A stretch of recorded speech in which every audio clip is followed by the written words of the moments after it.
Hi, my name's Calvin Morgan, and welcome back to the CM podcast. Today, it's a little bit different.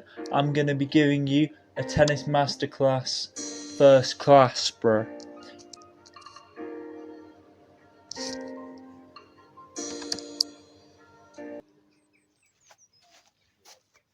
Hi, it's me again. So this time, we're going to do the chopper grip feed. This is the easiest feed in my opinion, because all you have to do is hold your racket like this, making sure that your hands are nicely tight around it, nice and loose, that your hand just comes around and meets it. And chopper grip feeds are very nice for beginners. This is because when hitting a feed, it's kind of flat, which gives them enough time to prepare, and a slow hitting ball, which is very nice to hit. This is also important because when you're also doing the chopper grip feed, you also need to be role modeling to your participants. So when role modeling to your participant, you want to be in a steady, ready position if they're hitting the ball straight towards you. This shows that when they're not hitting the ball, they should be in their ready position. Also, when doing your feed, it's also important to not feed like this. This is where your arm is not fully extending because your body is not to the side. So now I'm in a perfect chopper grip, and now I can just hit the ball with ease. So now I'm going to hit five yellows to the other side of the court and into the other thing, into the green box. So the chopper grip, I'll come up to here. I'll go across. I'll stand nearest to the baseline. I'll drop the ball into the court. Nicely over, doing the swing and finishing up high, just to role model where their racket should be as well. This is very important. That's 2, 3, 4, and 5.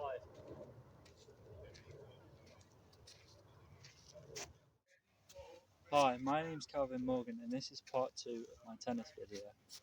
So when you are controlling the space on a tennis court, it is very important to think about where your positioning is.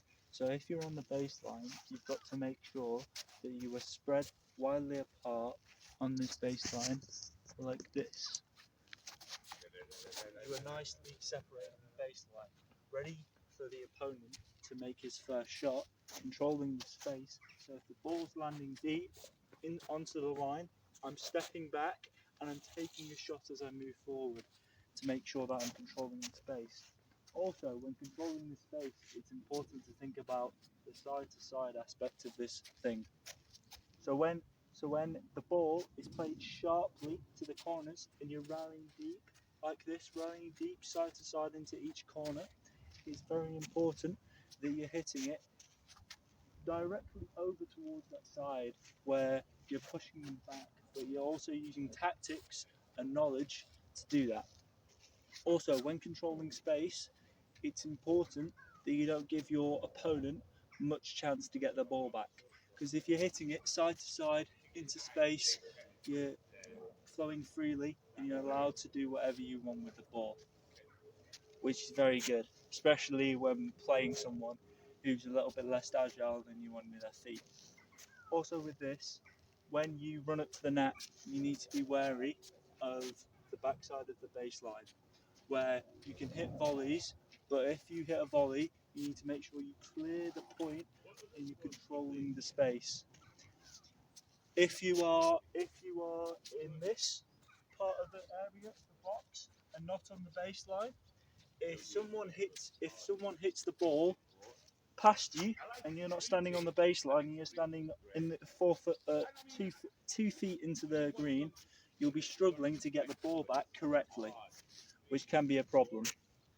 Another thing is in doubles, the baseline comes into play, which gives opponents more of an angle. So in tactically, you'll have to try and hit it more to the side.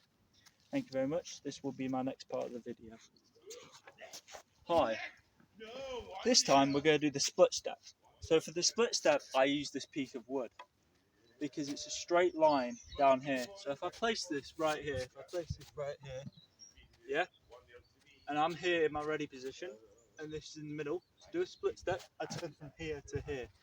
The reason why you do a split step is because you're getting ready to hit the ball.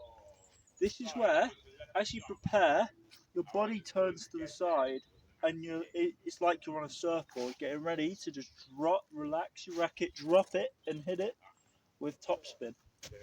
Or with your backhand side, exactly the same, preparing and then hitting through the ball. This is where you prepare. So with the split step, it is also to be important that you don't want to overdo your split step. Because if you or underdo your split step. So if your legs are too close together, you won't be able to do your split step properly and you won't have much balance. So it's important to have a foot out in front of you. I normally like to put my weight on my front foot when I hit a shot because this makes me feel like I've got more control and power. So I put my weight on my front foot and then I release it with my back foot and come off the ground with my feet. This gives me the most maximum volume. So with the split step as well, it is also very important that you think about it from a technical point. If you don't have a time to do the split step, you should really think about preparing way much earlier. So when some people do split steps, they're running, they get to here, they stop and then drop the racket below instead of just doing this. Yeah, instead of just doing this, you go from here, split step, here, and then follow through round, which is very nice to know if you get into any situations. Also, if you go to the front of the net, the split steps from either side of these are very different. So the split step here, from both of these court, is just a run, a step, a split step, a bang. Split step is where your legs are apart. Also, when running up to the net, it's also important that you stay like this, and when doing your split step, you like bang, or when you do your split step, you like that to volley it. So you're always preparing like really quickly when at the net because you have a lesser time to react to the ball. So when you're at the baseline, it's easier to do a split step. When you're at the front of the net, it's harder to do a split step. So some volleyers just step a foot out and just volley it. But it's sometimes nicer to just get an extra split step, prepare, and then hit it. So that it feels nicer on the strings. Hi, it's me again. This time we're going to be doing ground strokes. So what's important about the ground stroke is that it's important to make sure that you put your arm into your shot. So when you hit the ball, you're preparing and you're hitting it up off the ground, coming round and making sure that your arm finishes up here. This is pretending that you're looking at a watch. That's how I tell my participants. So when hitting the ground stroke, you're going down, going up, and then you're finishing up here. So let me just put the camera down a little so I can show you the ground stroke. So I come round, go down, go up, and then finish up here. So I do it, boom, up here. Every single time. The ground stroke is one of my favourite shots to do. This is because it gets me out of tricky situations and it sometimes gives me more opportunity not to mess it up. So when doing a ground stroke, there's two different types of ground stroke that I like doing. In my opinion, there's two. So there's a ground stroke where you can try and lift the ball up and make sure that it only just about goes over the net. But if someone's pushing me back with a long ball that bounces on this line and comes into the red, I like a ground stroke that goes up into the air and into the court. This gives myself more time to react to the ball. So if I send it up into the air slowly and in, I'll move back into the middle of the court, ready to play the next point, and by the time it's landed, I'll be preparing for my next shot. With the ground stroke, also, what I tell my participants to do is imagine the height of the net. Because to make sure that your opponent does not get an easy feedback, you need to make sure that your ball doesn't go straight up. If you have to hit the ball straight up with a ground stroke, just straight into the sky and back down, you need to make sure it's at an angle or dangle that doesn't affect your game. So if I just hit it straight up in the air into the middle, that's an easy shot for him to change the direction of the ball and put it in his point.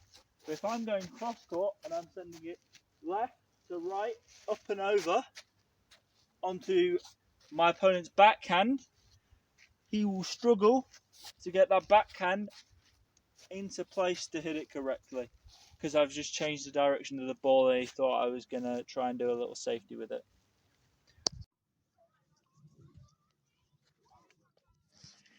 The CM Podcast, baby.